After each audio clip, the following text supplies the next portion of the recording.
Et pour les parents, l'inquiétude de cette rentrée, c'est aussi les tarifs des cantines. Oui, avec la hausse générale des prix, les services de restauration scolaire coûteront mécaniquement plus cher. Comment maintenir la qualité des menus quand c'est plus cher? Et surtout, qui paiera l'addition pour épargner le budget des familles? Plusieurs communes ont décidé d'absorber le surcoût.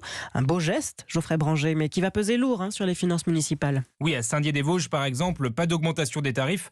C'est la mairie qui va prendre à sa charge les surcoûts. Le maire, Bruno Toussaint, reconnaît qu'il faudra faire des économies ailleurs. Une de nos pistes principales, ce sera un effort au niveau de la ville, au niveau du chauffage, en baissant d'1 degré au début ou en gagnant quelques jours de chauffe, de manière à économiser davantage, de manière à ce que les enfants puissent avoir un bon repas chaud par jour à un prix tout à fait correct. Un effort nécessaire pour certaines familles qui n'ont pas de gros moyens. J'ai également eu depuis cette annonce un parent au téléphone qui m'a clairement annoncé que si la ville ne faisait pas les efforts, il ne serait plus en mesure de mettre ses enfants à la cantine. Du côté d'Avignon, la mairie va même encore plus loin. Les tarifs de cantine vont baisser en cette rentrée pour aider les parents à regagner un peu de pouvoir d'achat. Un cas à part, selon l'Association des maires de France, la moitié des communes vont être obligées de répercuter cette hausse du prix des repas scolaires sur les familles. Geoffrey Branger.